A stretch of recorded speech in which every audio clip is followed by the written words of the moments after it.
il s'impatiente encore, hein, le professeur Nkoumvondo, à partir de Marseille en France.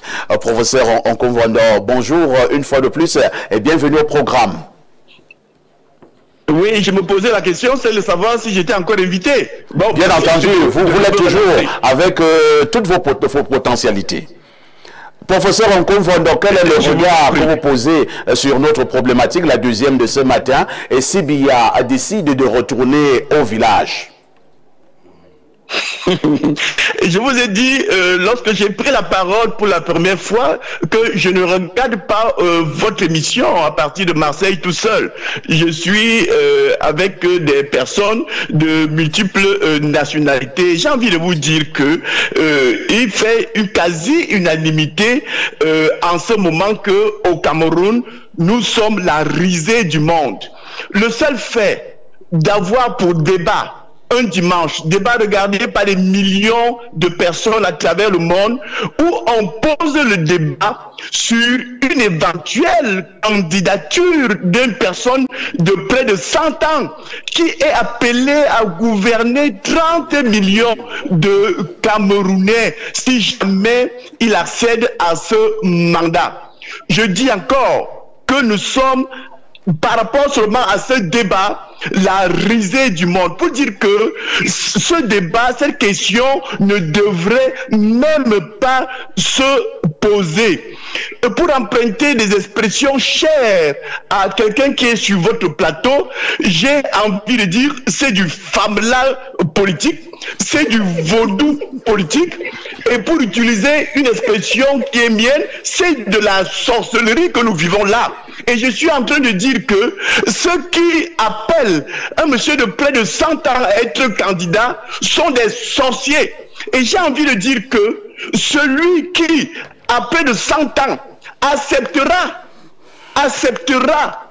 être candidat pour diriger ceux qui ont 15 ans, 20 ans, 30 ans.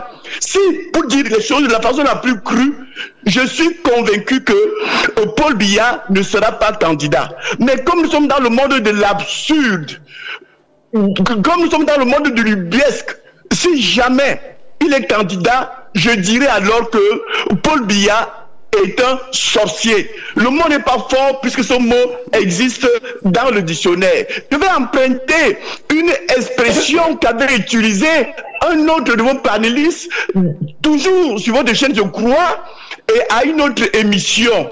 Il avait dit, pour le citer, Saint-Éloi Bidoum, avait dit, parler de la candidature de Paul Biya à cet âge-là est une criminelle ambition. Oui, il est criminel de penser un seul instant qu'un monsieur de près de 100 ans va diriger le Cameroun.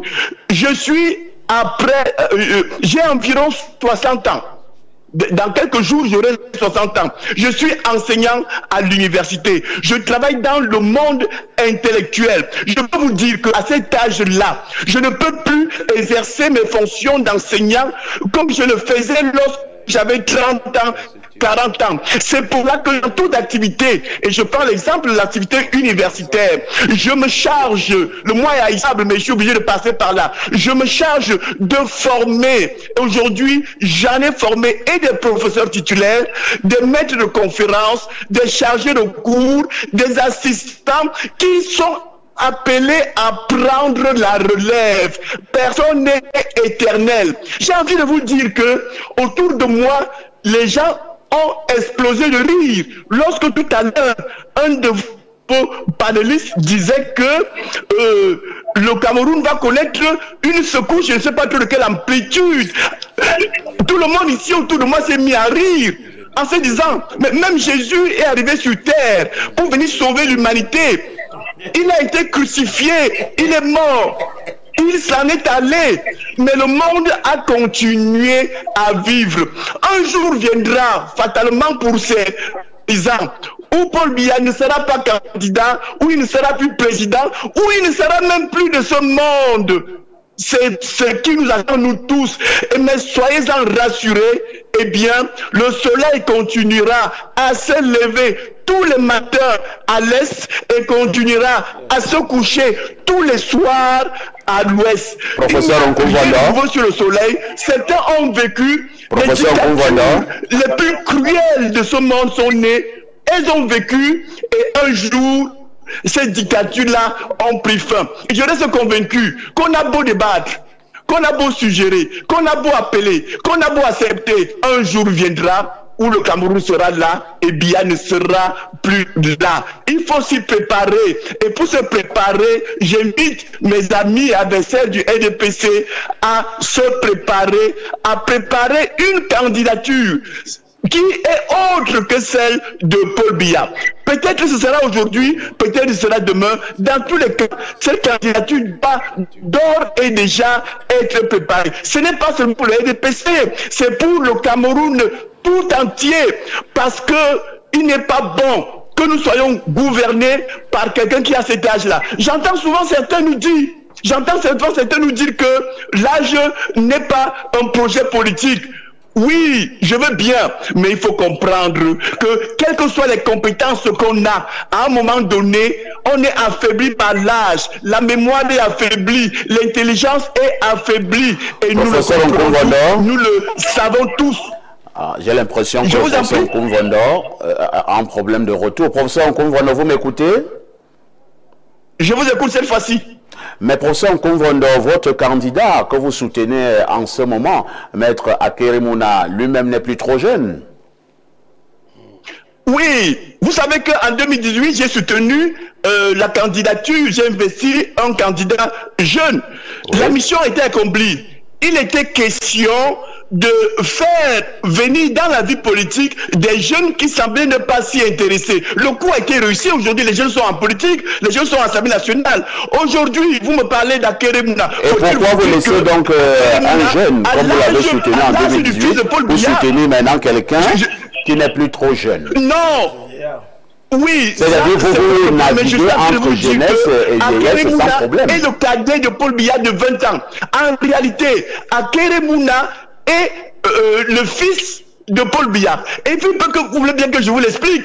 Akerimuna vient dans cette affaire pour servir une transition. Oui, une transition entre les anciennes générations et les nouvelles générations. Qui mieux que quelqu'un de cet âge-là pour assurer cette transition? Qui mieux que Akerimuna? Si vous voulez qu'on entre en campagne, alors allons-y. Qui mieux qu'Akerimuna pour réparer le mal que le régime Biya a fait au Cameroun, le régime UNC, RDPC, en termes de corruption, en termes de vol, en termes de pillage. Akerimuna a été étouffé pendant longtemps. Lui qui s'est engagé dans la lutte contre la corruption, contre le vol, le pillage. Bien, j'ai besoin de lui aujourd'hui pour une période de 5 ans pour assurer cette transition entre l'ancienne génération et les nouvelles générations. Professeur Nkoumvanda, je vous en prie, je suis à l'écoute. Info TV vous dit merci. Alors, merci de m'avoir invité. Prince Ekosso, je vous passe la parole. Vous qui êtes justement de l'opposition, nous parlons donc du président. Beaucoup mettent un ancrage sur son âge. Le politologue sur le plateau a dit que l'âge n'est pas toujours synonyme de vitalité ou de faiblesse. Bon, écoutez, je pense que il y a quelqu'un sur ce plateau qui a suffisamment témoigné du fait que le président Biya a tout donné pour notre pays. Et il est temps pour qu'il puisse essayer de réfléchir autrement, au-delà de rester au pouvoir. Et je suis content parce que je suis à côté de mon grand frère qui a traversé un moment très difficile en faisant sa position en ce qui concerne la situation du président et aussi sur certaines choses qui se passent dans son parti, son ancien parti. Donc, mais moi je pense que le président Biya lui-même avait dit que il sera rappelé comme quelqu'un qui a mené la démocratie au Cameroun. Donc, mais si la démocratie, selon ce qu'il a dit, ne reflète pas avec son action, ça pose un problème. N'est-ce pas? Parce que la démocratie veut dire qu'il y a les mandats, n'est-ce pas, que tu peux devenir président pendant peut-être 10 ans, et tu fais les élections et tu passes la main à d'autres personnes.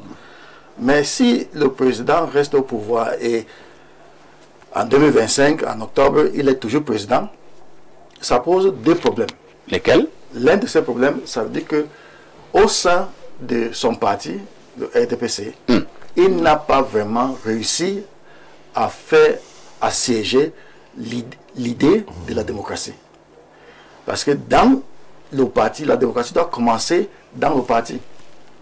Et aussi, le deuxième problème, ça veut dire que lui-même, il n'a pas, peut-être il ne savait pas qu'un jour, on devait arriver à ce stade où les gens pensent que son âge pose problème en ce qui concerne la manière avec laquelle le pays est dirigé.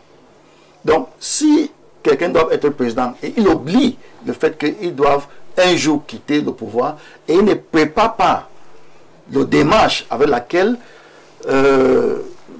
on peut avoir un relève, soit un relève nommé, parce que selon la façon qu'il a été, il est devenu président, pour moi je pense qu'il a été nommé comme président par Aïdjo. Donc, mais il y a aussi cette façon... On avait suivi les mécanismes d'ordre constitutionnel de l'époque. Hein. Ce n'était pas une nomination. On a organisé ça pour que ce soit ça, non? Et aussi pour organiser ça. Allez-y, Prince Ekosso. Donc, il y a cette deuxième phase que moi, je pense que le président, selon ce qui se passe au sein de notre pays, avec cet appel des candidatures, tout est déjà préparé pour que Pobia reste toujours au pouvoir. Merci. Et je pense que ça serait vraiment très très bizarre.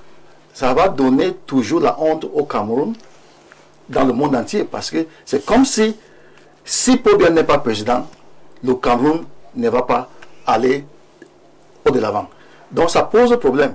Mais je souhaite que le président, dans son intérieur, réfléchisse par rapport à ce qu'il a fait pour notre pays. Et il doit avoir un repos digne. Moi, j'ai envie d'aller à peut-être en Vomeka, rencontrer le président, ancien président, pour essayer de causer avec lui. Mais si nous rédiger des mémoires. Oui, oui. Et mais si toujours il est à étudier, il y a les protocoles que tu dois contourner pour que tu puisses voir ton président, ça pose problème. Moi, je pense que le président a tout donné et il est temps pour qu'il passe la main à quelqu'un d'autre.